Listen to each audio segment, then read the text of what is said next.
Hello there, I'm Rachel, and today I'd like to show you how to save the entire planet on a budget. Today's possible solution for you is making your own laundry detergent from Conkers. That's right, you can conquer that huge pile of washing. God, I'm really sorry about that one. Okay, so you've just finished watching the glorious, fabulous Sir David Attenborough, and you've got a new reverence for our beautiful planet and a new resolve never to buy anything ever again that isn't perfectly eco-friendly. The next day in the supermarket. Hooray! There it is, eco-friendly washing liquid. Let's pop it into our basket, right? Oh, it's a couple of pounds more expensive, and there's 5 less loads of washing that you can do, and it's only Mabel's birthday this month, and I'm gonna have to save the planet next month instead. If this is you, then keep watching, because I can show you how to make some free laundry detergent with some Conkers from a Conker tree near you. If, by the way, you do have a fabulous job and have more money than time, then please support businesses who do make eco-friendly products.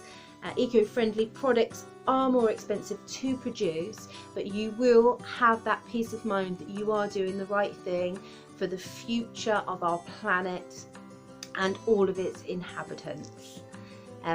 But if money is something that you do have to consider, then you can make some laundry detergent that lasts you at least part of the year and supplement your laundry spending. So just keep watching and I'll tell you how.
Hi, so now I have collected my Conkers, I have chopped them, I have deshelled them, I minced them up in the food processor, and I've dried them in a dehydrator, and this is what they look like now. So tiny little minced up pieces of Conker, completely dry.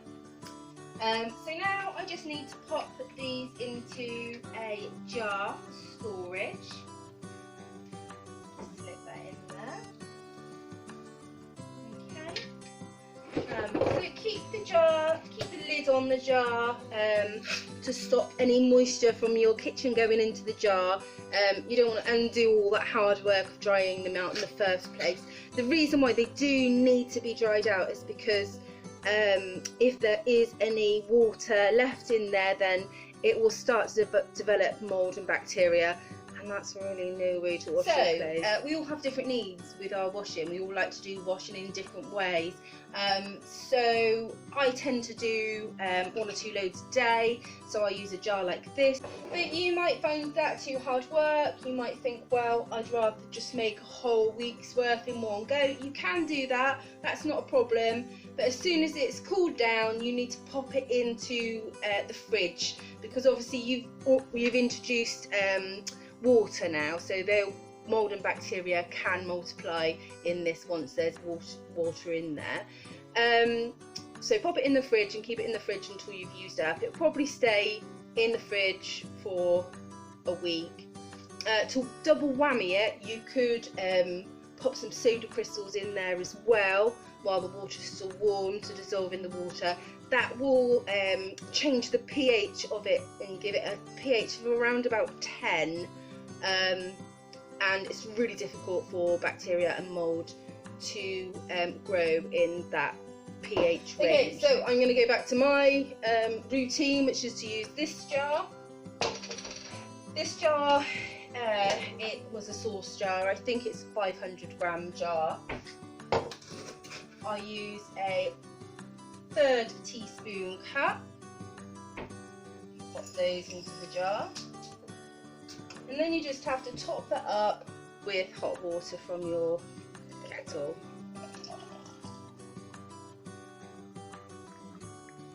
There we go.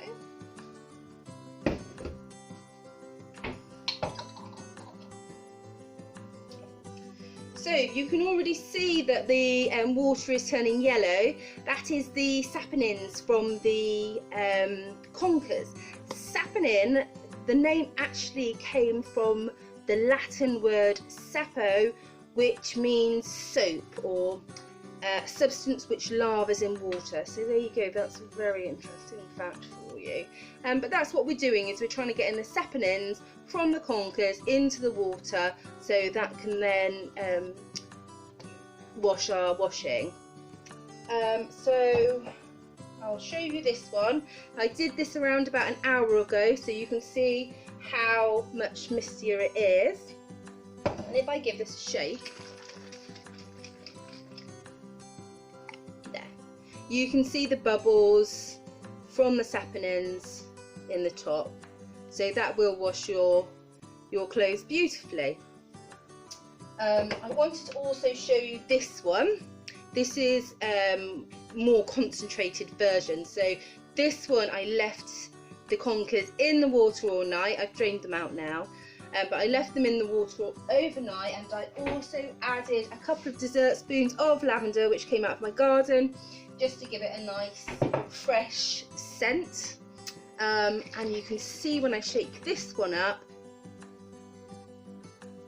that there's lots and lots of saponins in this. So this is a nice concentrated one. So, you know, if you do have smelly teenagers like me, you might want to use this for their washing. I did find that I needed to put something else in, so I put these soda crystals in.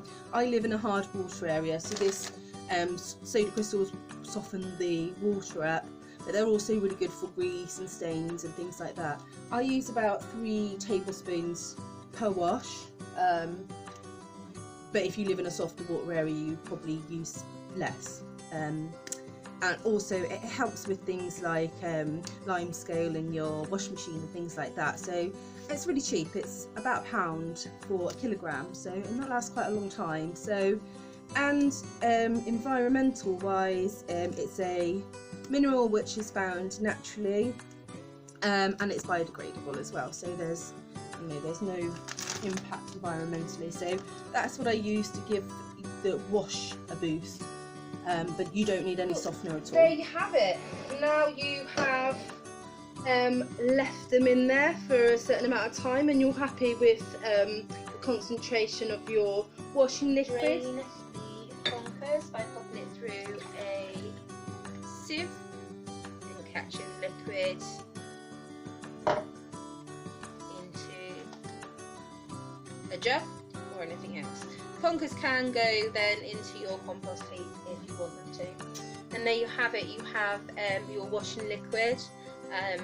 This came out of the small jar, so this is 1 load of washing, and you can just put that straight into the drawer of your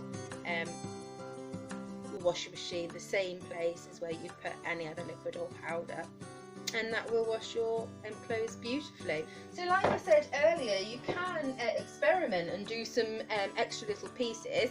I mean, I put some lavender in mine, which gives it a really nice fresh scent. I've also used orange peel, which worked really, really well. Those are the only 2 things I've used so far, but if you have any ideas, then put them in the comments below. I'd love to hear what they are. I hope you've enjoyed this video and it's been informative for you. Please give me a thumbs up if you've liked it, and subscribe if you'd like more tips on how to save the Hannah on a budget. Thanks for watching. Bye.